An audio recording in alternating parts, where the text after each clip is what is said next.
Over the course of the past few months, I've slowly been working on my ultimate review of Rockstar Games' 2006 release Bully, and due to the length of the script being around 35 pages long, I managed to split this up into 3 parts. The first part was the story review, the second part was the Scholarship Edition review, and finally, the ultimate review of the game as a whole. So, without further ado, let's get onto it, and yes, this video I will be critiquing absolutely everything about the game. If you want to check out the other parts of those reviews, be sure to check the description or the pinned comment. So let's start off with what Bully is about. Now, unlike Rockstar's other hits such as Grand Theft Auto and Red Dead, Bully has you take the role of 15-year-old boy Jimmy Hopkins, a troubled boy from a troubled background. And the entire game takes a more relaxed approach to the sandbox genre. As opposed to the run and gun style of Grand Theft Auto, Bully takes an incredibly unique approach to the Rockstar formula, and definitely the most unique and enjoyable experience I've ever had in a sandbox game. So let's take a quick trip down memory lane. Now, I first got Bully all the way back in spring 2008 on the PlayStation 2. I remember reading about it in an older copy of a PlayStation 2 magazine which had a review on it, and I knew just from reading about the game I would absolutely love it. At the time, however, the only other Rockstar game I had played was Grand Theft Auto Liberty City Stories, which I also absolutely adored at the time, and seeing these reviews compare Bully to GTA excited me even more to go and try it, because one of the things I loved about Liberty City Stories at the time, honestly, was just exploration, and Liberty City as a whole. I know this is a Bully review, but this definitely ties in.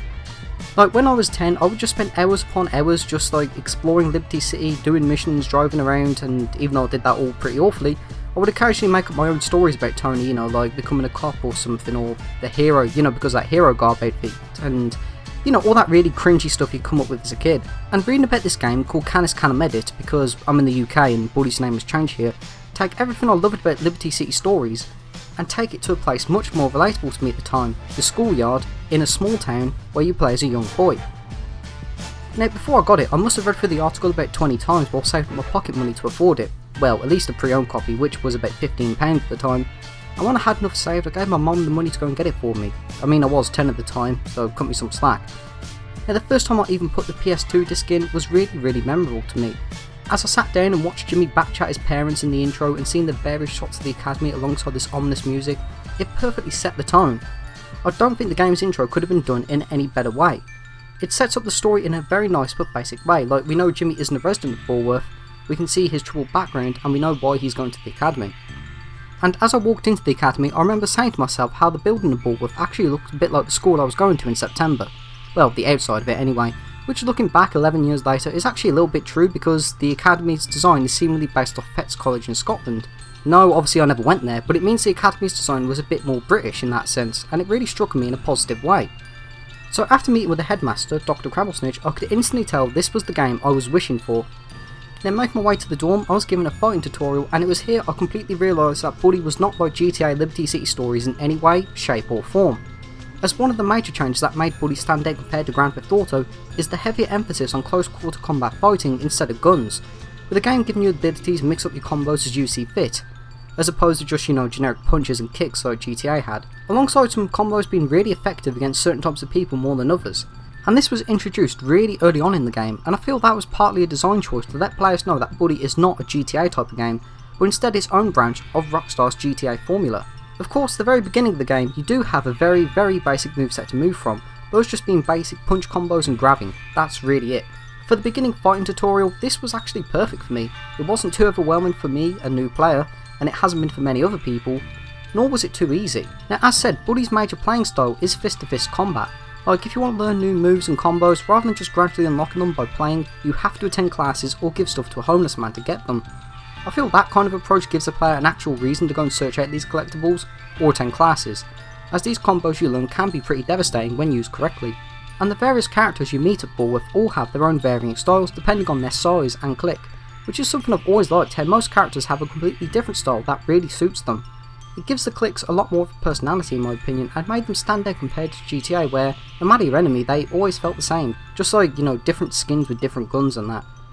Like, for example, you have the preppies who specialise in boxing, but then you have the nerds who can't fight for their lives and that. And even then, if you compare individual characters, like say, let's take Algernon, a nerd, whose style is clearly affected by his weight, and compare him to say somebody like Sheldon, who is basically pint-sized and he can't fight at all aside from like shoving you a little bit. For newer players too, if you go around picking fights, you'll quickly learn who's not to be messed with, and some characters are absolute powerhouses and can easily wipe out new players. or if not that, you will quickly find yourself cornered by like 6 members of the same group. It really keeps you in check until you're more experienced with the controls. Now when it comes to fighting, Jimmy automatically blocks everything too, while every other character has a small chance of blocking. I find this a little bit of a weird choice as Rockstar released the Warriors before Bully, and there's leftover files which do sort of hint at Bully's fighting was going to be more like the Warriors, which if you played, you know you have to manually block and dodge yourself instead of just, blocking everything automatically. Now of course Bully does have weapons, but they're handled much differently compared to most other games. For example, in nearly every game I played, weapons are usually handled in one or two ways. Either the player has a weapon wheel of sorts, where they can use a lot of weapons, which is more common in other sandbox games like Grand Theft Auto and Saints Row, Red Dead and all that, where you can use a pistol but then you can swap it to like an RPG or a rifle or whatever you like really. There's no restrictions on what you can really pick up unless they're sort of like in the same class. Or the player is restricted to like 2 or 3 weapons and you can only pick up and replace weapons. Now Bully handles this weirdly, like you still do have the weapon wheel which has Jimmy's slingshot, firecrackers, itching powder, marbles and all that, which is like traditional in a sandbox game. But at the same time, all the melee weapons cannot be stored in Jimmy's inventory, but can only be picked up or stolen from other people, a bit like in FPS games after you kill someone. And as said, these melee weapons can't be stored either, so if you pick up a bat and then swap it to a slingshot, Jimmy just drops the bat. It's a slightly weird design choice in my opinion, though writing this script up and thinking about it, it makes more sense when I realise that the weapons in Jimmy's inventory are basically the projectile weapons he can use. Most of them aren't even actual weapons anyway, like we do have the marbles which just trip people up. We have the itching powder which just like makes people scratch themselves, leaving them defenceless. Stink bombs obviously just sort of like stop people in their tracks, you get the idea on that. Now with the weapons you can store in Jimmy's inventory are very restricted, like you can't store 1,000 firecrackers or 1,000 bottle rockets, you're extremely restricted to a set amount, which is like about 5 firecrackers or so. Of course these vary depending on the weapon, but you get the idea. Now the only exception to this is Jimmy's slingshots, which for some reason have infinite ammo. Also, the melee weapons aren't even infinite like they were in GTA, they will break eventually. Now, I really like this approach, as, to me at least, it sort of makes you be a bit more tactical with your fighting, and sometimes makes you realise that using a spud gun on someone like a nerd is a massive waste, but saving that ammo for like the jocks or an upcoming mission might actually be worth it. Now speaking of the weapons in the game, there is a lot. Now while Jimmy's usual weapon wheel is definitely smaller compared to the like of, San Andreas or Vice Cities, all these melee weapons, and throwables to an extent, actually make up for that. Like we have bricks, we have pipes, baseball bats, water balloons, brooms, vases, etc. Also with Bully weapons wheel, half the weapons Jimmy gets aren't actual weapons that deal damage, as mentioned earlier, like the stink bomb just stops people, marbles just trip people up and that. I honestly feel this is an incredibly unique approach to combat, as you can be really tactical in some fights where you're outnumbered. Like if you've got the jocks on your case, you can just run away and throw marbles behind you, they'll just trip and you can escape safely. Now as we know, one of the things that makes sandbox games really great and appealing is the free roam content the game offers, as it provides us with a lot of content to enjoy after the game's main story is completed, or stuff to do alongside it when we want to take a break from it and just screw around for a while. Now Bully's free mode content thankfully isn't lacking, there's loads to do such as like finding the collectibles around the map, doing the side missions, races and classes etc. Now these alone should provide most people with a good few hours worth of content. The classes are definitely one of the more outstanding activities to the game and give you rewards for Jimmy. The subjects we get are chemistry, English, art, gym, shop class and photography on the PlayStation 2, and for Scholarship Edition and Anniversary Edition we also get biology, music, geography and math, and all the PS2 classes. Plus Geography for Scholarship Edition gives us upgrades that only slightly change our playstyle, while the other 3 from Scholarship just give us clothes. Now all the classes are in the form of minigames, and like all the other minigames they do have multiple levels to them, where they're all themed after their respective subject, like English class has you trying to find words from scrambled letters, and art has you drawing Miss Phillips and that. They're all handled fantastically and really integrate well into the game and the game's theme. The rewards you get are somewhat relevant to the subject you took as well, like English makes Jimmy more well spoken, and even given the ability to worm your way out of trouble, and use better insults, while Geography class gives you more use to the map as it marks all the collectibles for us. It's really well done.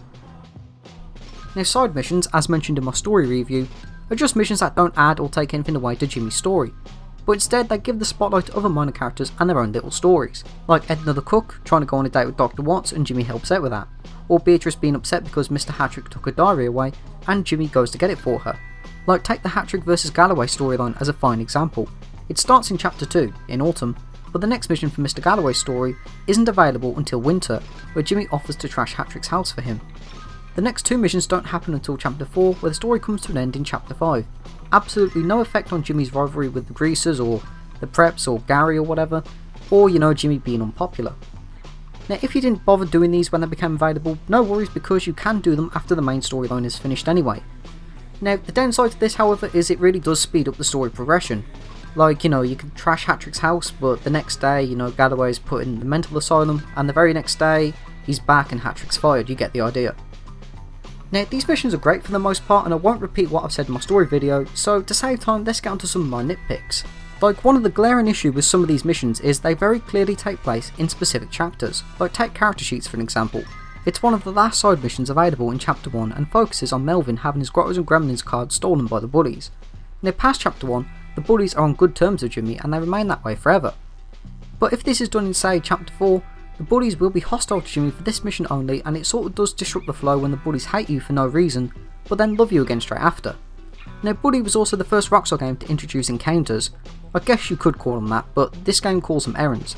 Now, these are just insanely short tasks that Jimmy would be asked to do by anybody who's either having an issue or just wants to cause trouble, and they do vary. Now, the reason I said encounters is because in Bully these tasks do pop up at very specific times with specific characters. Much like they do in GTA 5 or Red Dead Redemption 2. For example, one of these errands might ask Jimmy to go and collect something for them, one might ask him to lay down tags, and these are far from challenging, and they just make for nothing more than a really quick reward, which is usually money, occasionally clothes. Now, I feel most of these are just like there to put the game's features to real quick use. Like, you can go through the entire game without ever putting somebody into a locker, yet you will get an errand to ask you to do just that. Same also goes for lockpicking, escorting, and even lobbing water balloons. You can go the entire game without doing any of this stuff. And in a way, I really like this because it gives you a really quick reward just to use a feature Rockstar put into the game, and it also counts towards 100%. So this is a very, very clever way of Rockstar getting you to use every single feature they added into the game. Even the really obscure ones like putting firecrackers down the toilet are given their own errand. I really do love this sly approach because it shows Rockstar really wanted all their features to be used, and completionists will have to do them. Now, for side activities, Bully doesn't lack there either. You can partake in racing in the form of Go Karts, bikes, Dodgeball, the Carnival, jobs in the form of paper routes, lawn mowing, and even arcade games. Now, pretty much all of these are just quick mini games lasting a few minutes each, but all of these keep going up in difficulty. Like, for example, for bike races, minus the Academy, they all have about 4 or so levels, with each getting slightly more difficult with a different track. Once all 12 races are done, there's one final race at the Academy which is unlocked. And of course, as expected, it's the hardest and the most lengthiest. Now, for Go Karts, these are at the Carnival, but there's about 5 levels, plus 3 street races, 2 being an old war fail and 1 in Blue Skies Industrial Park, and doing all of these will take you about 20 to 30 minutes to do, providing you win of course. Also, the last race is in Blue Skies Industrial Park, which isn't unlocked in Chapter 5, and you can't get there without exploiting the game. But once you've beaten all the races, you do get arguably the best reward in the entire game. A go-kart to use whenever you want, and it will always be found outside Jimmy's garage at the school. Now, this is what a reward should be. It's a fun reward that can make the game even more fun and even adds a new way of playing, in a way, and can make some parts of the game even easier if you unlock it early enough. Now, one nitpick I do have from this, aside from the final level, is you actually can't replay any of the races. Like, say you beat all the races in Ball of Town, you can only replay the 4th one. Same goes for the go-karts, you can't really replay any aside from the 5th race. It's kind of a letdown in my opinion, and this is an issue that plagues Bully quite a lot. The lack of replayability on these activities. And this doesn't just affect races, it also affects classes, jobs, and missions, Like, once you've beaten them, you cannot replay them again. Well, you can, but only the last level. And some classes like gym and photography just completely disappear after you've beaten them. And this really does hurt replayability quite a lot as you're just heavily restricted to the final levels of races and classes. Now, weirdly enough, after beating Gym 5 you can play Dodgeball against random clicks, and I feel this should have been added to the classes in a way. Or, being able to choose completed races and that. And yes, before somebody says it, you cannot replay missions either. That feature was first introduced in GTA The Ballad of Gay Tony. So once you've beaten a mission, you just can't replay it whenever you want. You have to make a backup save before that mission. Though in fairness, this was an issue in every single Rockstar game up until the release of Ballad of Gay Tony, so yeah. But, in GTA 5, Red Dead Redemption 2 and that, you do have the option to replay missions whenever you want, so I do think this will be one feature Rockstar will keep in all their future games. Of course, the only way you can actually replay missions in Bully is through modding, but obviously, modding isn't for everybody, and if you're on console, then you're pretty much shit out of luck. So yeah, I'm not counting modding as a way to sort of do that anyway.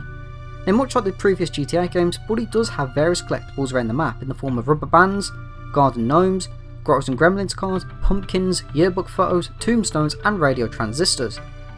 Now some of these, like the Halloween decorations, will only appear in Chapter 1, but if you fail to smash them all, don't worry, Rockstar just shoves them all into a single place for you, or in the Pumpkin's case, the basement in the very next mission after Halloween.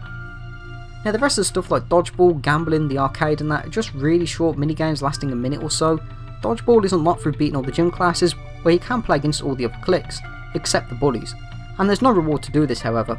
Now gambling obviously is just a quick game where Jimmy can bet his money in activities, these being keep-ups, knocking Konstantinos out by kicking a football up his arse, and midget wrestling.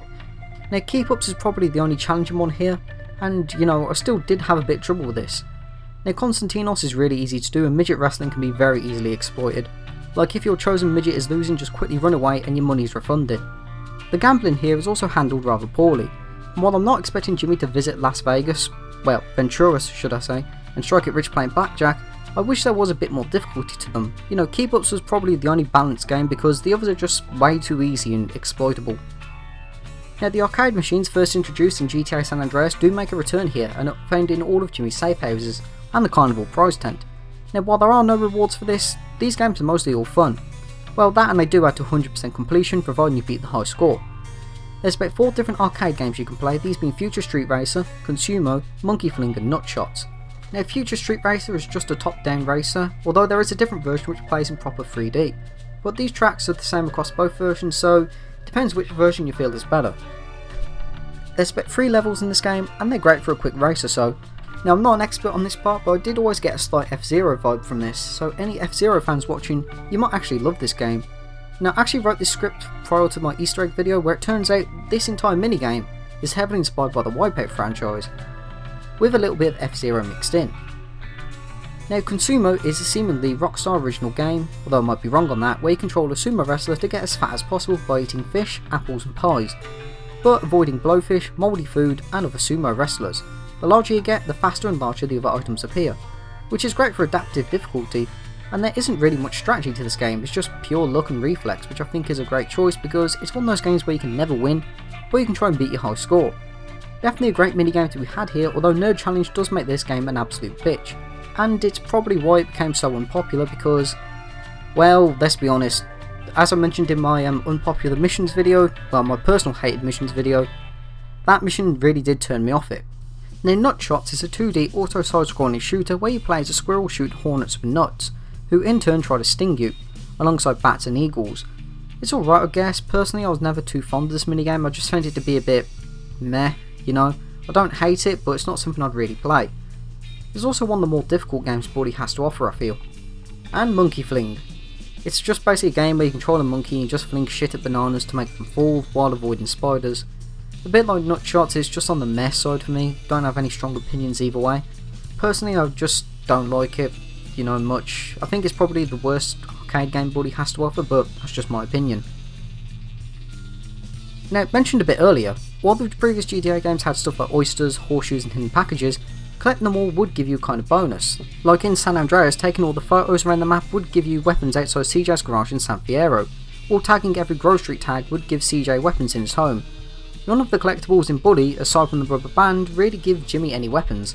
They just give him stupid outfits to wear and to get laughed at in.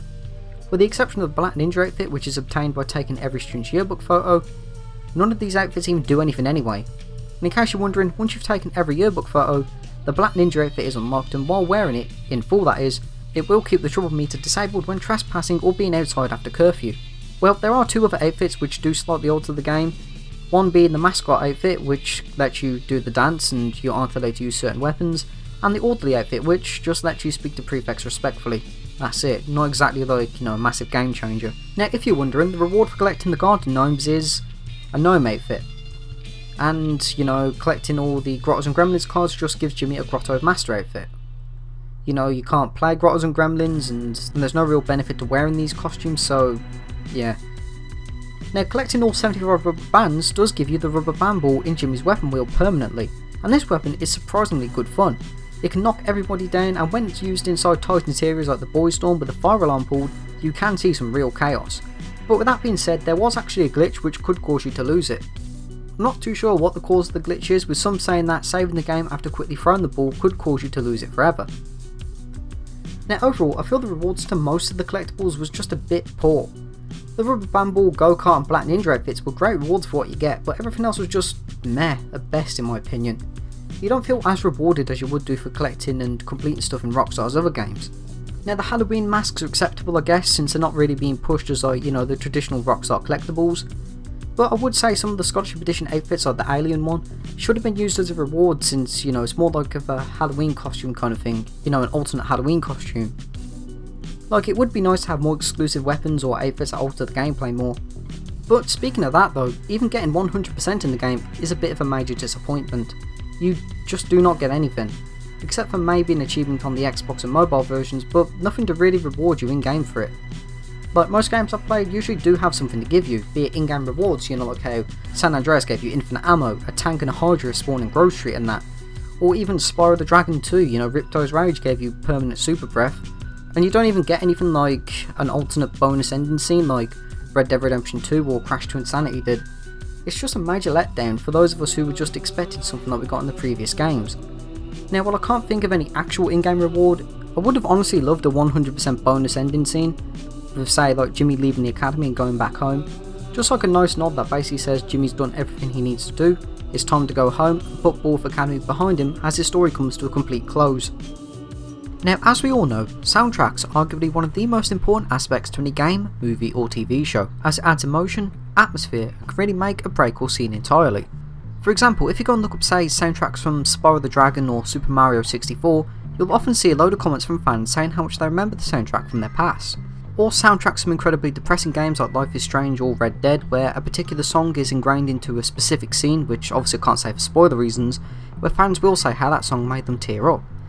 Now luckily, Buddy's soundtrack doesn't disappoint here, as Buddy's soundtrack is pretty much universally loved by most people who've played it, with many saying it's their favourite or at the very least in their top 10. Now the soundtrack relies on purely original tracks instead of a licensed soundtrack like the GTA series has gone through.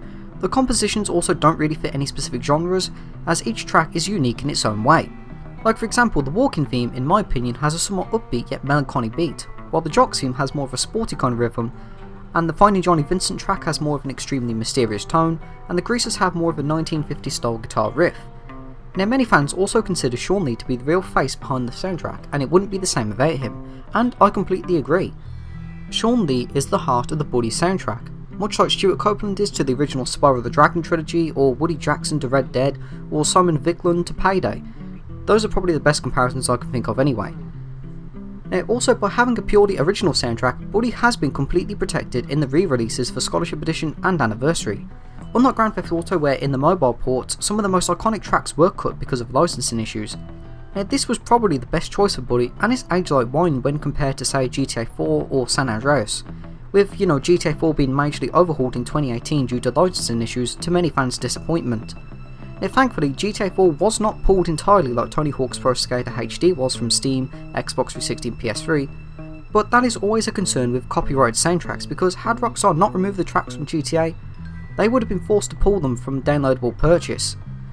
I apologise for getting slightly off topic there, but I do think that is why Buddy's purely original soundtrack was a fantastic design choice.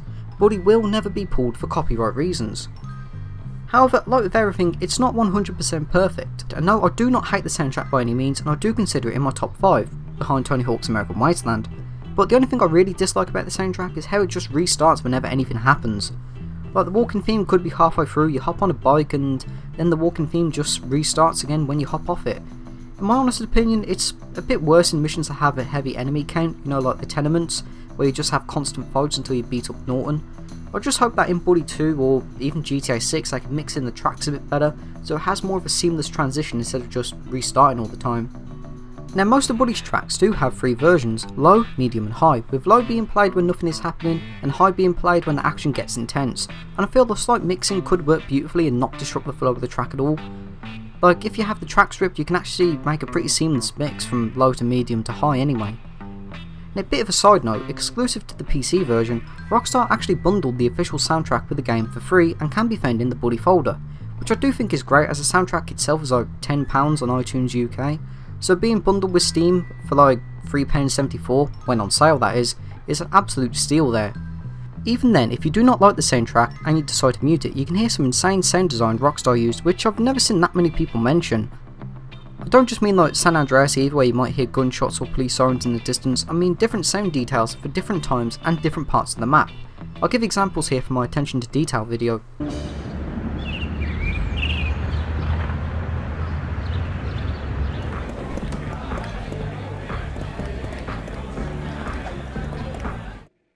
Adam, he said, because you listened to your wife and ate from the... Now this is honestly brilliant. It shows Rockstar poured a lot of effort into making Buddy's sound design as great as they possibly can, and I really do think this is one of the lesser talked about things when people talk about Buddy, because not many people dislike the soundtrack.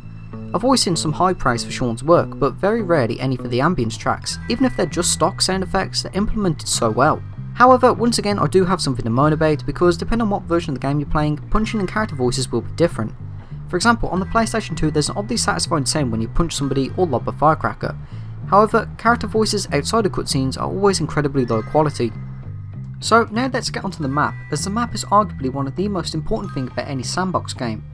Now unlike Grand Theft Auto, which usually takes place in a city, Buddy instead takes place in a rather small town, with no obvious inspirations as to what town Borth is supposed to be.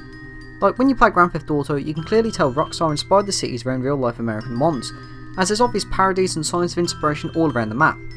But Bullworth doesn't have anything like this. Now the colours of Bullworth, especially on the PlayStation 2 version, are incredibly dull and boring, but that is not a bad thing, because I think Bullworth's lack of colour perfectly sets the scene, because it shows we're far away from the concrete jungle of Liberty City and the bright neon lights and heavy party life of Vice City and Las Venturas. We're just in your average small town, where nothing big or interesting ever really happens. Now that being said, the colours do become more vibrant on Scholarship Edition and Anniversary Edition, and personally I'm not a fan of this, as I feel the drab and dull colour scheme of the PS2 is just much more fitting to the overall tone of Bullworth. And I think the drab and dull colour scheme of Bullworth actually does fit Jimmy's mood perfectly, because you can tell he doesn't want to be at Bullworth either. Now the map of Bullworth is split up into 6 areas. We've got the school, Bullworth Town, Old Bullworth Vale, the Carnival, New Coventry and Blue Skies Industrial Park. And each area is completely different and represents life in Bullworth very differently. Like for example, Old Bullworth Vale is the upper class area where the preppies live. This side of town is mostly clean, you don't see much crime going on. However, in New Coventry, which is near enough the exact opposite of the map, it's a rundown area where greasers and townies are found, crime is very commonplace, there's barely any shops for Jimmy to go to, and many of the buildings here are abandoned or severely damaged. Now I always felt the vibe of the areas was much more realistic. Like, you know, the kind of vibe where if say like you're around the tenements at night for example, it's honestly the kind of place where in reality you probably would get robbed, or you know, there's probably a drug den nearby. The whole vibe of Bullworth was handled perfectly, like just saying, you know, with New Coventry, it was handled excellently in how unsafe it felt to really be there as Jimmy. And seeing the greasers going around harassing people really added to the atmosphere. While in Old Bullworth Vale it generally felt a bit safer as you didn't really see any crime and that part of the map was kept nice and clean. The preppies rarely went around harassing people as well. Now the Carnival in Old Bullworth Vale in my opinion is actually a really unique area, since it just seems to be more of a minigame hub kind of area, as the Carnival houses pretty much all of Buddy's minigames, from all the arcade minigames in the prize tent to the games Jimmy can play around it, like the baseball toss, a shooting range, testing your strength and even dunking a midget. And you don't really need to do any of these outside of one mission in Chapter 2, but I feel the Carnival is a great area in the game for the player to take a break from the story or just to screw around. Like I used to spend a lot of time here during my first few playthroughs. Now just to break away a little bit here, I actually do think Happy Vault Asylum is one of the most memorable parts of Buddy's map, and it actually scared me when I was a kid. And no, I don't mean the Johnny Vincent mission either. The first time I was playing Buddy, I was on Chapter 4, and I was running down like the pathway to get to Ernest Observatory to do a mission, and I noticed this cave was open. So I run down it, and I run down the other cave, and as soon as I came out the other side I just hear this like loud wind, I see this weird building, and as I went round the corner I just saw the sign of Happy Vaults Asylum. Now this actually terrified me, because my only knowledge of insane asylums at the time was from a recently released horror film, Insanitarium, and of course, you know, thanks to cartoons and that, just places where they put you in a straitjacket and just lock you away. So I legged it back down the caves because I genuinely thought Jimmy would get kidnapped or something, and God forbid when I had to do the Finding Johnny Vincent mission, because at the time that mission was on par with Courage the Cowardly Dog for scariness back then. I mean, give me a break, I was like 10. But yeah, the entire asylum ambience is unsettling and made the entire mission the worst thing ever for me. But with that being said, the ambience is handled perfectly. It's like, you know you shouldn't be there. It's really out of place compared to the rest of Buddy's world, and the only other place in the game that ever made me feel the same level of unease and a little bit fear as Happy Vaults was the Repcon site in Fallout New Vegas. Even though I only played that in like 2018, I still had that feeling of I don't want to be here, and thankfully skipped the Night King just by killing Jason instead because I am a coward. And I know for a fact if I had the same choice in Bully, back when I first discovered the Asylum, I probably would have left Johnny there. I hated the Asylum, but obviously got more and more accustomed to it the more I played. It really doesn't help like how in the back there's an actual morgue, and you know there's all these weird x-rays. So it's really not hard to see why so many people find the Asylum to be completely unsettling. Now the town of Bulworth was a nice addition, and it's arguably a hub for the player to just go and buy stuff and customise Jimmy, as not many missions even had you going into the town to begin with, while other areas such as New Coventry and the Vale would be in the main areas of their own respective chapters. Now the academy itself is definitely what most people remember when they think of Bully. It's definitely an iconic area, partly because the academy is something we don't see very often in a violent sandbox game, a school. That alone made the map stand out, as in pretty much every other sandbox game I've ever played, I don't think any of them have actually had full-on schools make an appearance in any way, shape or form. Now this is partly why Bully was so controversial when it came out, because people knew the setting, and they knew Rockstar's previous games, Grand Theft Auto and Manhunt, and many people thought that this was just going to be a GTA set in a school, and it'd be teaching us how to shoot up schools. And honestly, I feel a second Bully game would definitely raise the same complaints, because a lot of people just generally don't feel comfortable with violent video games set in the schoolyard. And of course, while we know that Bully doesn't feature anything of the sort, many people just don't care enough to actually realise that. They just see like a school setting, they see a publisher like Rockstar who are known for making violent video games, and they just immediately jump to the conclusion that, like I said, Bully will just teach you how to shoot up a school. And I'm just going to repeat myself, but it needs to be said, like, you know, it's one of those things where like the location of Bully is just unique, but at the same time it's really controversial and quite ballsy of Rockstar. Because how many other games can you name that have been set in a school? Well, I mean, I know you could say like Harry Potter, but you know, I'm on about like games rather than movies. Well, movie-based games, shall I say. I can't really think of many. I think like probably the only other one I can think of is like Life is Strange. But even then, that wasn't like, you know, that wasn't anything like Bully at all. That was a completely different game, completely different tones, and, well, you get the idea. There has never been a sandbox game set inside a school aside from Bully, and that is definitely why Bully's map stands out.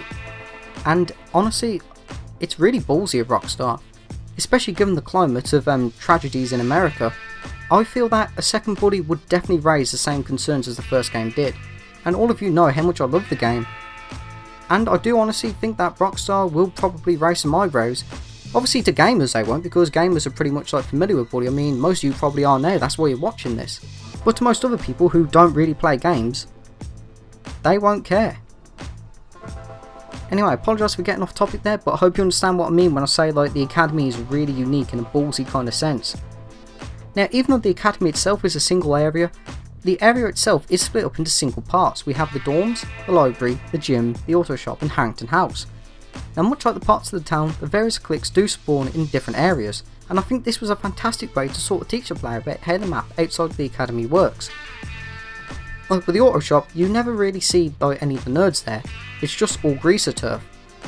Much like how in the map itself, New Coventry is greaser turf, and you'll rarely see anybody else down there, aside from townsfolk obviously. I also think it's a bit realistic in how at school, or even your own town, certain gangs will hang out at certain areas, and everybody knows that, and in Bully's case and sometimes real life, it's usually not a good idea to go there by yourself, especially if you're not on good terms with them, and especially more so if they're a violent gang.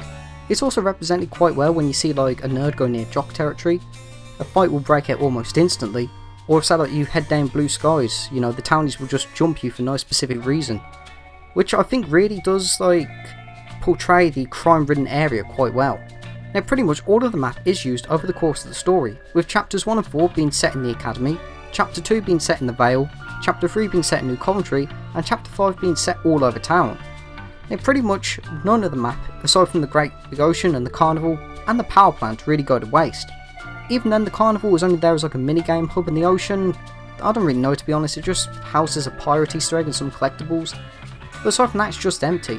And the same sort of goes for the power plant, like, it's used as this townie hideout apparently, and it's locked off until like you complete Busting in Part 2, which is like the second to last mission in the game.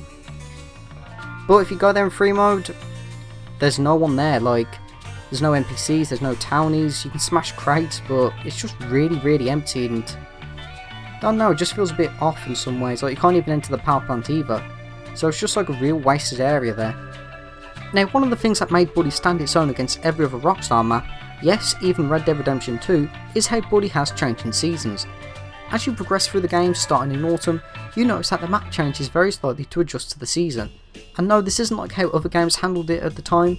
You know, like say on specific dates, games would like change weather. You know, like I think it was Simpsons Hit and Run, where on if your console clock was set to certain dates, Homer would be in like, I think it was either a Halloween outfit or was it Thanksgiving, Christmas, Easter, you get the idea. But Buddy doesn't do anything like that, like all of the seasons are pretty much predetermined by whatever chapter you're on.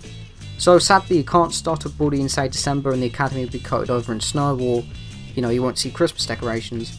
Now chapter 1 and chapter 2, you know, there's not much green to be seen on the trees, but when you get to chapter 3 the entirety of Bullwolf is completely snowed over, and the entire town's dark and drab colours are now gone in favour for a blanket of white snow. Now one attention to detail many people might not notice here is, at the beginning of chapter 3, the entire map's colour scheme is just white and grey mostly. But as you progress to the end of the chapter, the skies become much more vibrant, becoming like a nice bright blue and pink, which goes together incredibly well with the snow and gives off that real feeling of like a cold yet sunny winter. Now much like San Andreas and Vice City, there's plenty of safe houses you can unlock across Bullworth, and thankfully the amount of safe houses you get are toned down from San Andreas, which seemingly had one on every single street. And unlike Vice City or San Andreas, all of these houses are unlocked through missions instead of buying them. And also, unlike San Andreas, which did reuse a lot of interiors, Buddy's safe houses were always different. You had the dorm, which was tight and cramped. You had the beach house, which gave off a more relaxed vibe. I feel having only one safe house per section was a great choice for Buddy's incredibly small map. But we can sort of see how messy Buddy would have been with its constant save icons had it been more like San Andreas, just by simply looking at the academy, where we have a save point at the Jocks Clubhouse, one at the school, and the dorm. Now while Bullworth is a mostly great map, the more you explore, the more you realise that it's just quite incomplete and there's a few inconsistencies around it. Especially around the school, like for example the exterior has 3 floors, yet the inside has 2 floors. And somehow entering the school from the back windows puts you at the west side of the map. And Harrington House has an entire forest behind it somehow. But in the main world, there are barely any trees on the path to the observatory. And the girls' dorm is vastly different to the boys' dorm, despite the fact there were only like about, 9 girls attending to about 60 something boys I think it is, and for some reason the basement has a driveway. Now all of these are the result of cut content, as during development the school did have 3 floors and the boys' dorm had 2 floors, but when you notice it, it kind of feels like Rockstar half-assed the map at certain points or just couldn't be bothered to match the interior to the exterior. Or maybe this was done to time constraints. It's just stuff like that that does ruin the map when you notice it. It's almost like, say, you download a map mod for, say, San Andreas where it turns CJ's house into a mansion, but you only install the interior so the outside stays the same, but inside CJ has like 3 floors and a pool. It's just inconsistent like that. And there are some weird design choices, especially when you look at cut content from the game and you see places like the boys' dorm had both floors completed at one point, but then they removed them. Like, what was the point in that? Rockstar destroyed their own hard work here, and it shows how crap the boys' dorm is in the final game. The non-playable characters in Buddy were absolutely exceptional for the time. In previous Rockstar games, all NPCs did was just walk in a set path, drive in a set path, and not do much else. They were mindless pigeons at best. But Buddy's NPCs are so much different. They're still mindless pigeons, but they're mindless pigeons with character and charm, and they're fleshed out more than any of GTA's non-story NPCs. Every single character at the school has a name, first and a last name. Even the townsfolk have names, even though none of these have any actual role in the story. They all have varying quotes as well, which do give them all kinds of personalities. Like as you roam about the campus after school, you'll see small groups of people chatting in their clique about various things. Be it family life, moaning about teachers or classes, and yeah, it was basic since this was 2006 we're talking about here, but I felt it added quite a little bit of realism and set the atmosphere incredibly well. Like as we walk around, say, the auto shop, we might hear Lefty the Greaser talking about getting some action at the Carnival, or if we go down the football field we might hear somebody like Dan the Jock trying to spread rumours about Darby Harrington and Biff Taylor being gay. It's the exact kind of stuff you would hear from teenagers talk about to their friends at school, especially for the time. Now in 2013 I actually did rip most of the characters' audio files and upload them to YouTube, and most of the characters had about 5 to 10 minutes worth of quotes, and when I did remove these because I had to comply with the YouTube monetization policy and that, I had a lot of people from the fanfiction community tell me they really liked the quote videos because it really helped them get inspiration to what a character was like and how they could write them. And they could actually do so without having to be near the character and just hear the same 5 quotes over and over again. Okay, that was a bit of an exaggeration, but you know what I mean. The characters are just really that well written, even those that have absolutely nothing to do with the story or any missions itself, like take Sheldon Thompson for example. He has absolutely no role in the story at all. All he does is just give Jimmy a few errands. But if you hang around him, you'll know that for some reason he's just a massive teacher's pet, and the teachers find him incredibly annoying. These characters have no right to be written this well, but they are. And honestly, it's really great because it really makes all of them stand out. There's a lot of personality and there's a lot of charm to every single character in this game. Everybody in this game has personality, and that, as I said they have no reason to be written that well, but they really are. Now the characters in Buddy are a perfect mix of being satire, but at the same time being realistic enough they do remind us of people from our school years, or people from school if you're still there. One of the major differences that separates Buddy's characters from the PS2 era GTAs is how they act. For example, if you go to New Coventry, you'll see residents being harassed by the greasers. You don't really see that in GTA 3, Vice City or San Andreas. And I really love this because it feels more genuine than the other GTA cities. Because with the exception of say CJ being on Ballers or Vargo's turf, the areas are generally the same, just with different pedestrians and different cars. Like in Las Venturas, you'll have the richer NPCs who, drive fancy cars and wear expensive clothes, versus Angel Pine where it's just crappy country cars and poor clothes. And there's no real risk to CJ being here because NPCs in the older GTA games didn't really do anything. Like in Buddy, if you enter New Coventry or Blue Skies, you will see townsfolk getting harassed by greasers, you'll see police being called, fights breaking out, and all the stuff that makes the rougher areas feel much more dangerous to be around.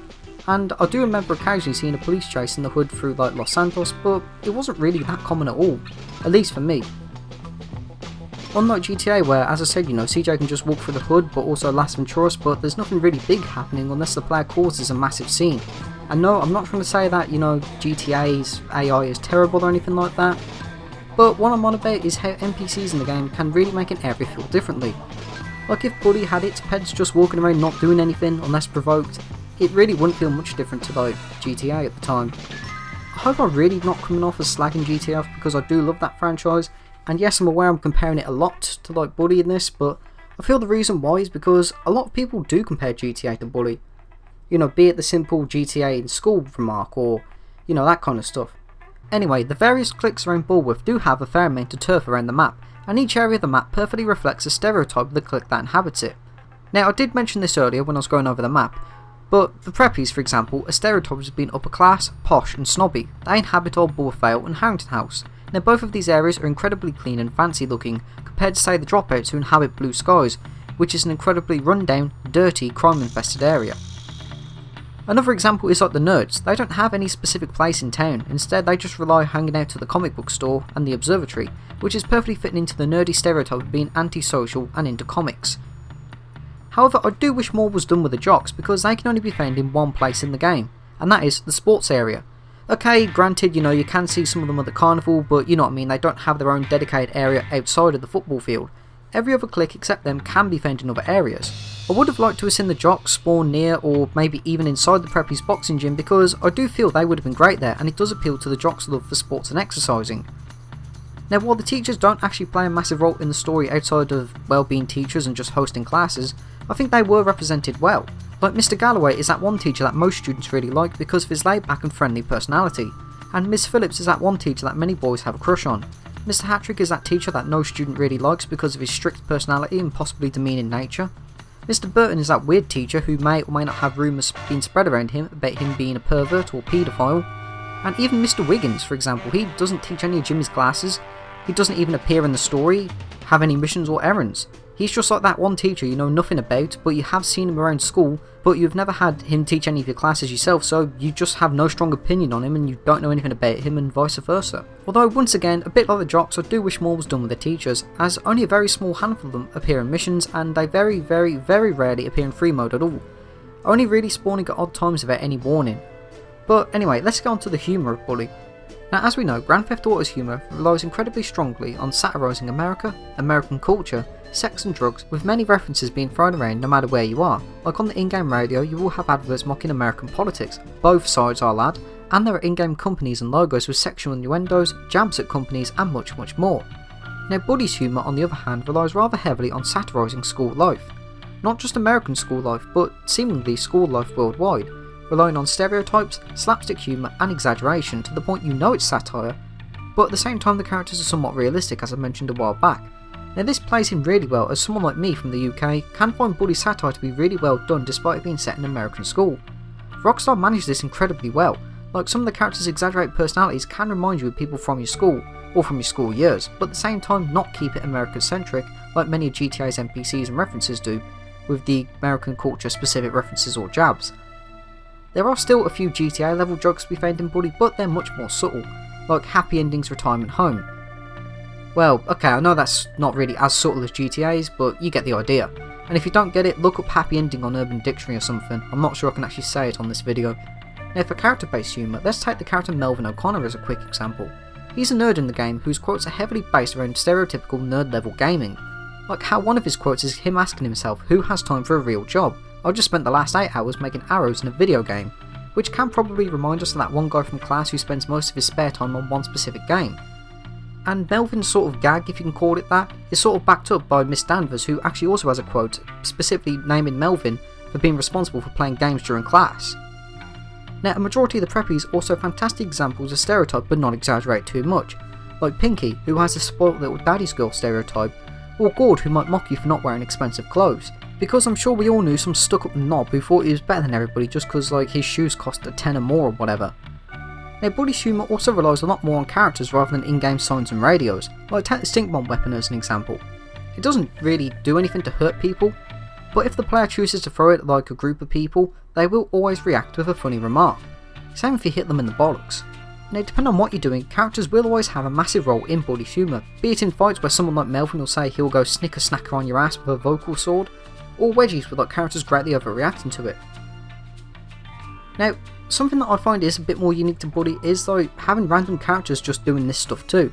Like sometimes you'll just see a character equipped with a firecracker, who will then just go and randomly throw it at a group of people who are minding their own business not doing anything, before prefects give chase or a massive fight breaks out. Now, that's actually hilarious when you just see like 3 people just like having one conversation, you know, not doing anything, and then somebody who seemingly has a grudge against them for no reason, lob a firecracker, and then just run off for no reason at all. Another bit of Buddy's humour comes in the classic form of Easter eggs, like how in the library there's a globe which Jimmy can spin and it gives you a real, yet odd fact about the world, which some people might find funny, like how in the UK it's perfectly legal to shoot a Scotsman with a bow and arrow in York, or the demotivating fortune teller which basically tells you that nobody likes you. And of course, like, you know, building names like Spaz Industries to rival GTA's more adult jokes. Now this one might be a bit of an obscure reference because like Spaz is a derogatory term for somebody who is disabled, not the Spaz 12 shotgun. But anyway, you can just tell if this was GTA, you know, the build name would probably be a sexual innuendo. Or maybe it'd stay the same, hard to say really.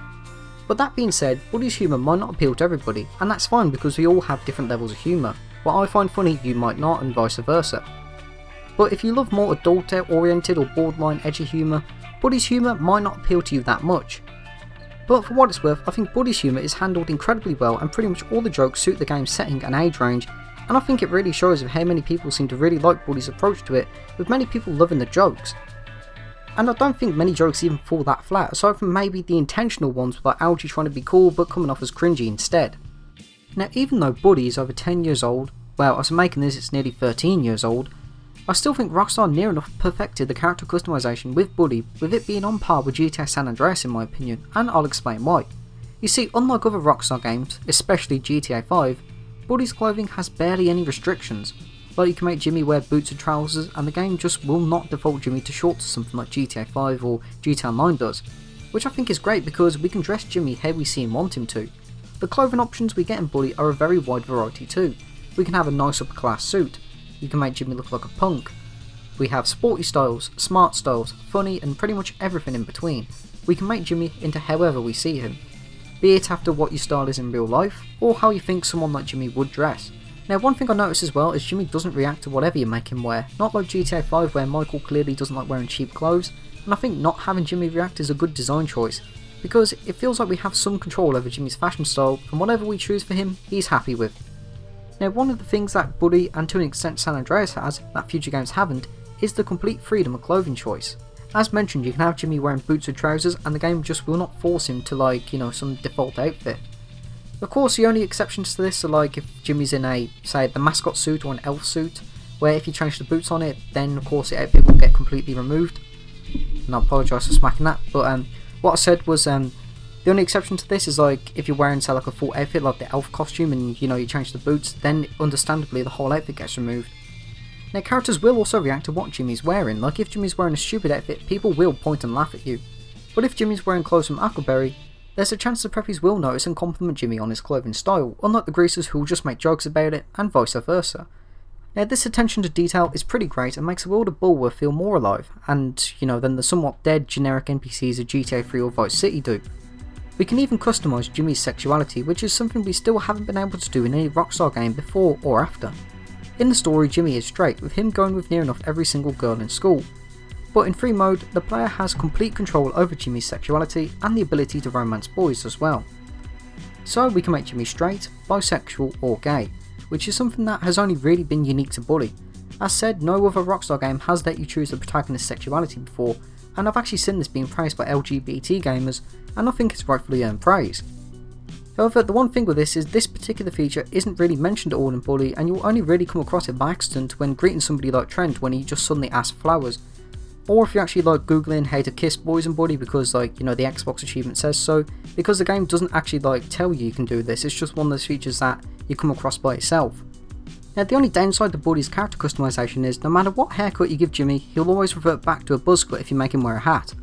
I honestly have no idea how Rockstar managed to screw this up, because in San Andreas, if CJ has a blonde afro and he wears a hat, his hair temporarily does go back to a blonde default hairstyle, which shows that CJ is still blonde underneath the hat. But in Bully, even if you give Jimmy a healthy head of pure black hair, he'll go back to a ginger buzz cut. Even if you make him bald, his hair will just suddenly come back. Now another thing I thought was handled just a little bit poorly was the tattoo parlor. Like, tattoos in this game can just never be removed. And when I actually mentioned this previously in my 5 ways Rockstar ruined Bully video, yes, I'm aware that was a bit clickbaity, but still, and people actually said it's just realistic like that. But that's the point, it's a game. You can remove tattoos in GTA and let's just be realistic here, Bully isn't exactly, a bastion for real games. So don't really see why you can't remove tattoos in this. Also, tattoos will still show if Jimmy wears a rolled up sleeve, so Rockstar can somehow fix this with tattoos but not hairstyles. Feels just a little bit rushed there. But aside from that though, Bully's character creation was handled fantastically and is nearly on par with San Andreas and GTA 9. And of course those games do have their own ups and downs. Like I said, with GTA Online, well, I didn't say GTA Online, I meant GTA 5, but with GTA 9 the character customization was so much better, but yeah, GTA Online does have that annoying default outfit issue, where say if you want to wear boots with trousers, for some reason your character might default to wearing shorts, or if you want to wear say a specific coat over a shirt, the shirt might disappear, you get the idea. And of course in San Andreas there's seemingly no benefit to actually playing as a fat CJ other than for a quick laugh, but Bully is definitely up there with some great customization for Jimmy. Now Bully has more of an emphasis on foot travel compared to cars, but Bully does have its fair share of vehicles a player can use to get around the map, these being bikes, skateboards, mopeds and a Go Kart. Now the Go Kart isn't unlockable, while bikes and mopeds can either be bought or stolen or unlocked through shop class. And the player gets a skateboard after beating Defend Buggy in Chapter 1. Now bikes in Bully come in a surprisingly wide range and have their own stats and handling. Like for example, the racer bike is definitely the fastest bike in the game, but it handles a bit like crap. Especially in Chapter 3, while the bike you unlock through Shop 4 is the best bike in the game for high air. Now for the most part, bikes are handled well, but each and every bike is different in handling and appearance. It sort of makes you look around for the best bike to steal, a bit like how in GTA you tend to look around for the best car to steal. Now Bully also does bring the garage feature from the GTA games, but it works a lot differently here. Instead of just storing whatever bikes you stole, you can only store 2 legally acquired bikes. Even though one slot is always used for a bike you can buy from shop, and the other is just, well, a reward from shop class. Now every area except Blue Skies has this garage marked by a red gate, and they're all shared, so if you buy a racer in say Bullworth Town, it'll be in Jimmy's new Coventry garage. It's an alright feature I guess, but I'd say it's a little bit overpowered in the sense that losing or destroying your bike gives you no penalty. Like you can throw your bike in water, run back to the garage and it's there good as new. It's sort of like how the main personal vehicle system in GTA 5 single player works, where say if you destroy Michael's tailgater, somehow it's back at his house without any penalty to you. Now one major criticism I do have with the bikes is you don't really see all of them in free mode. Like pretty much all the bikes you unlock through shop aren't ever seen in free mode. You might very rarely come across the bike from shop 4, but you'll never see the bikes from like shop 3 and 5 in free mode, being driven by like preps or greasers etc. Not driven, you know what I mean. Now what makes them a bit useless is, once you've beaten the respective shop class, that's it, you can never really see the bikes again. It's just like a bit of a waste. Now the skateboard you get after beating Defend Bucky is quite weird because it doesn't really do anything other than give you a bit of extra speed. Like you can't do any tricks, you can't ever bail. Like I'm not expecting Tony Hawk level of gameplay here, but it just feels weird. The skateboard is like, I don't know, I'd probably compare it to like the bikes from Pokemon. Or at least Pokemon Platinum was actually the only one I really played, aside from Pokemon Sun. Anyway, I'm just remembering that like, you know, the bikes would give you good speed and you can exploit hills with it, but that's all it really does. And I kind of wish Rockstar added in a similar system like to the bikes, but for the skateboards, if you know what I mean. Where if say like Jimmy lands facing sideways, he'll fall off and lose some health or something. But, in fairness, what the skateboard does, it does well. Like if you use it in winter, you will slide all over the place, and the skateboard becomes harder to control. So, it feels like there was actually something planned more for the skateboard, but nothing ever really came of it. Now this is actually further backed up by bunny modder Deadpool XYZ, who found scrapped BMX tricks that do exist in the game's files, but they all go completely unused. It kind of makes me wonder if Rockstar were planning for like some like BMX or skateboard tricks. You know, maybe not like the Tony Hawk series, but maybe for something like the player to just mess around with in free mode, but just cut them entirely. Now the Go Kart is probably the last vehicle in the game the player will unlock, and it's a secret unlockable obtained by beating every single kart race in the game, and aside from the wacky physics, I'd say the kart is a fantastic reward. It's an insanely quick vehicle that handles really well, and you don't really unlock it too early, so you can't really make missions any more easier than you normally would. It's probably the best reward Buddy has to offer. But the one thing I do hate about Buddy's controls is the moped. I feel that's incredibly stiff to control when going at full speed. Like at normal speed it's fine, but when you're mashing the sprint button it becomes so stiff you can't even turn properly. So how do the controls work? After all, wank controls means a wank game. Well thankfully Buddy's controls are handled exceptionally well on most platforms. I said most and I'll get onto why later, but Buddy actually puts every single button to use on the PlayStation and Xbox controllers. Nothing goes unused and they're handled that well they're also appealing to non-gamers too. There's no worries about stuff like, say, mash square 3 times, then press circle, then press X twice, and then press triangle, and you know, that kind of stuff. The way Buddy handles its tutorials is really well done too, like you're given on-screen prompts which light up and play sounds when you're doing them right. Now everything about Buddy's controls are nearly perfect. Like nearly nothing feels clunky, light or unresponsive when running, fighting, swimming or riding a bike etc. They're handled impressively well for a 2006 game. Now when it does come to the other ports, Buddy's controls actually surprised me most on the Wii, but their controls are handled amazingly on that platform as Rockstar used the motion controls to their full advantage instead of just being gimmicky. Like on PlayStation you use square to punch, on Wii you actually swing the Wiimote and nunchuck to punch left and right. If you want to wedgie somebody you have to actually do a wedgie like motion with a Wiimote and nunchuck. If you want to aim your slingshot you have to use your sensor bar. Rockstar didn't remove or simplify any controls to get Buddy working on the Wii and it's really great. Now for Anniversary Edition, I sort of already covered this in my Buddy Anniversary Edition review, so I'll quickly replay what I had to say about that. Now for the controls, I can say with great confidence that the mobile controls have been handled incredibly well.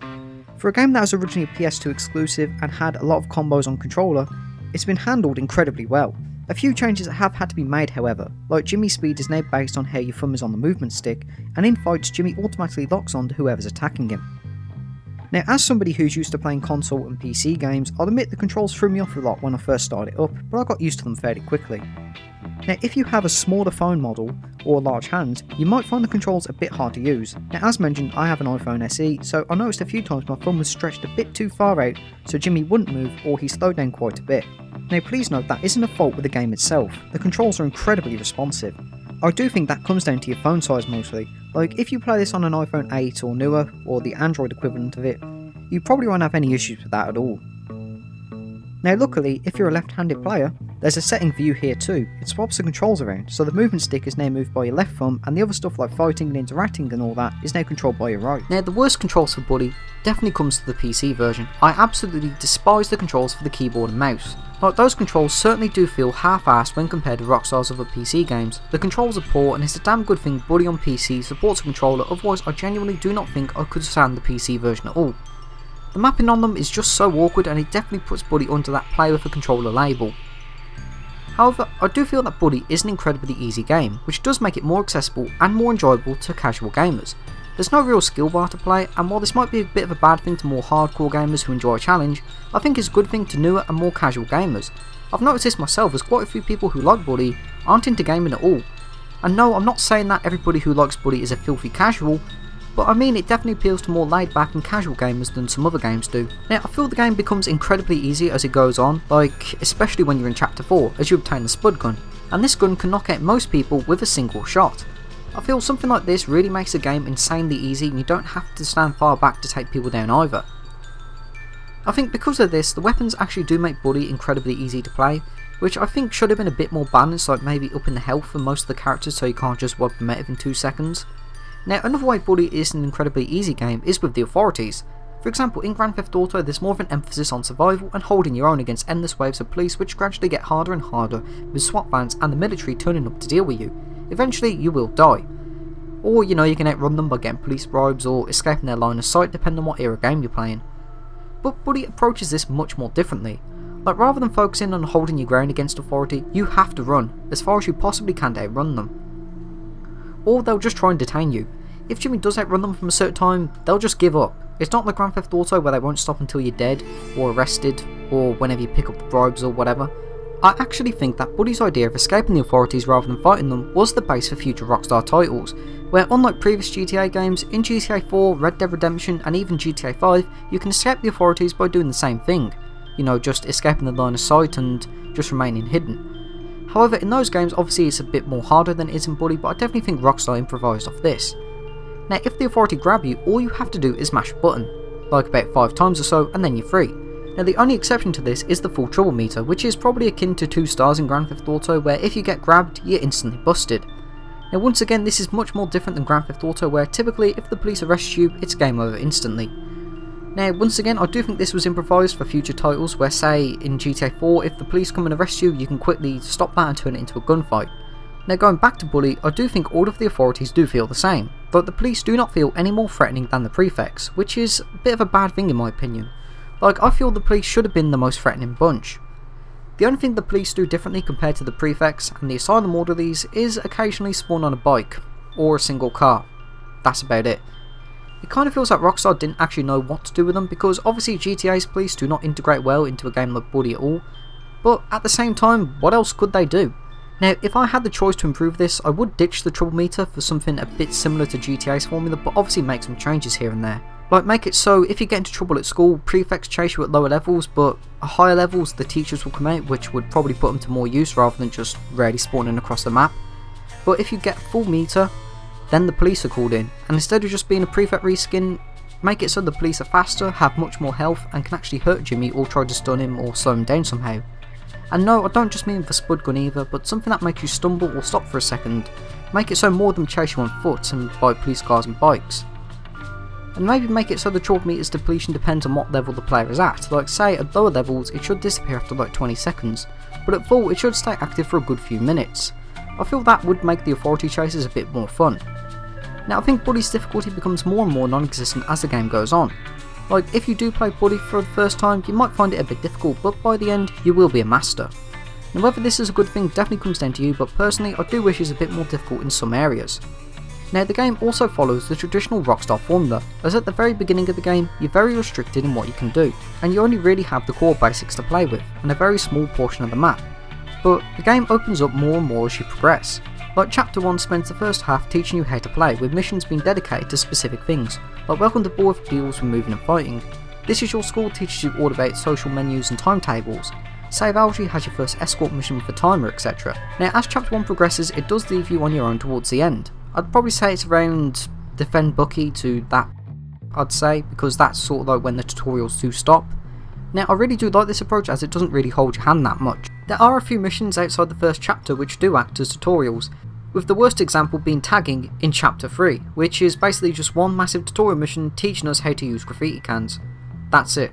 This is probably one of the weirder missions as it's like, you know, just basically spray 5 tags and that's it, and this is never really used again outside of like 2 other missions, you know, making a mark and discretion assured. But yeah, aside from that though, Bully doesn't really teach you anything outside the first chapter, unless you go to like say gym class or you're going to give the hobo transistor. Aside from those 2 things, Bully really doesn't hold your hand much. But with that being said, when I say doesn't hold your hand, I don't mean in the difficult sense like, you know, say Crash Bandicoot Insane or Dark Souls or whatever. You know, it just stops basically teaching you stuff. It's still quite an easy game, don't get me wrong. Now, another way that Bully is really unique to me is a rather weird way that doesn't actually appeal to most people, and that is cut content. Yeah, every single game has it, and nearly every single game with mods available has a mod that aims to restore a lot of this cut content. But to me, Bully's cut content is extremely interesting because pretty much every single aspect of the game was changed. I'm not just talking about like, you know, say a cut mission or a cut weapon and some cut outfits and that, but I'm on about that pretty much everything from Bully's development was scrapped or changed in some way, and there are not a lot of games which have this level of cut content available. I know this isn't really to complain about the cut stuff, but rather wonder a lot about the original plans for it. Like take the missions, pretty much all of them had cut Jimmy lines where he'd either talk to himself or make a remark about what's happening. Loads of features were cut from the free mode, such as like buying music, playing darts, and even an entire section of bike races were gone.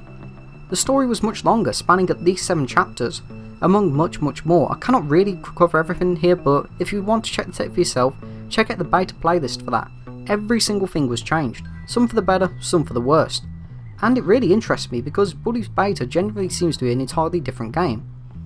People often quote Miyamoto for saying a delayed game is eventually good, but a rushed game is forever bad. But the thing is, Bully does fall into both categories. No, not the bad part, far from it, but you know what I mean, it was delayed, but it's also rushed. Like, let me explain. It was originally delayed by an entire year because it was supposed to be out in 2005, but pushed back to 2006. But yet at the same time, it was rushed, which is why it's a bit more buggy than most Rockstar games, and when you dig beneath the surface, it appears much more incomplete when you see all the cut and change content. Like maybe if Bully was held back just a little bit more for a then next gen release on the PlayStation 3 and 360, we might have had a more feature packed and story rich version of Bully, which given what we had on the PlayStation 2 is already amazing as it is, providing us with hours of endless entertainment. But holding it back for a next gen release honestly probably would have made Bully the game of the generation, as Rockstar wouldn't have been held back by PS2 hardware. We also see something similar with Grand Theft Auto 5, how on the PS3 and 360 the game is lacking. When you compare it to the pre-release trailers, and even the current gen versions, you can just tell they were heavily restricted by outdated hardware. And you can sort of see this by like just even looking at GTA 5's first trailer back in 2011, where like Mount Chiliad had a load more trees, and even just like looking at the online updates that have come since like the current gen version, where like on PS3 and 360 all GTA got was like, you know, some themed clothes and, you know, a couple of cars and that's it, compared to like current gen which got like, you know, entirely new apartments, new game modes, entirely new vehicles which change the way of playing. Good or bad, up to you, but anyway, let's get back to the point.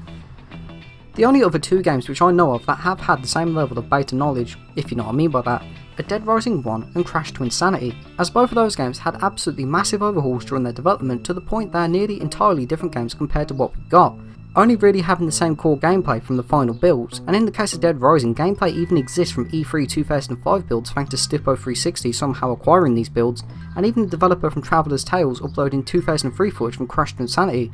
Yes, I know I'm getting slightly off topic here, but I really do hope that one day a beta build of Bully from the PS2, or better yet, the original Xbox services. I'd really love to see just how much different Bully was before Rockstar changed it. Like, would it be as violent as the game files imply?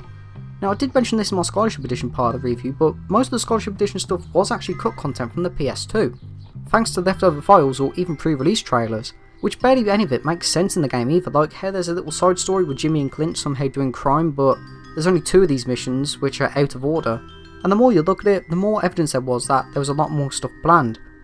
Now, thankfully, Bully is one of those rush games that was actually pretty damn amazing despite being held back so much, and I really applaud Rockstar for managing to make Bully an absolutely fantastic game. Like, looking at all these changes and all the cut stuff, in a way I do consider it really lucky for Rockstar to have not screwed this up.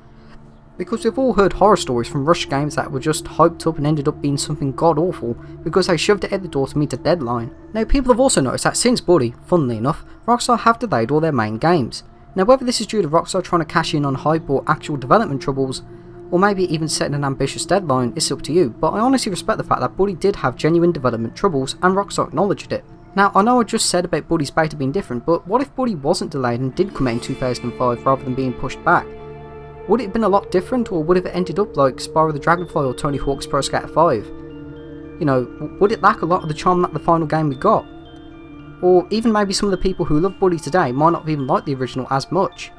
It's really hard to say, but at the end of the day, I think I'd rather have the Buddy we got now than an entirely different Buddy that was like buggy as all hell. I still would love to see the beta version pop up at least sometime in the future. But in closing though, Buddy is an absolutely legendary game, definitely without a doubt one of Rockstar's finest games they've ever released. And Buddy's fanbase seemingly grew more and more over time, arguably being the most popular it's been, with many people wanting a sequel and a die-hard community trying to keep the game alive. But will we ever get a sequel? I really hope we do. Buddy definitely deserves it, and I actually believe we will. And I don't just mean for my own personal hopes here, but there's actually a strong demand for a sequel, and there has been since about 2009. And I don't just mean from like a few people in the Buddy community, but I mean a lot of people, with rumours managing to make the front page of many gaming outlets, and even videos on rumours and, you know, these supposed leaks popping up with over 100,000 views on some YouTube videos, and people bombarding Rockstar with Buddy 2 please on every social media post. I just think the demand is far too high for Rockstar to ignore them. So that's the end of the video, because I don't really know how to finish it off and I think it's long enough. But if you enjoyed the video, be sure to leave a like and subscribe for more Buddy based content now, and thank you for watching and have a great day.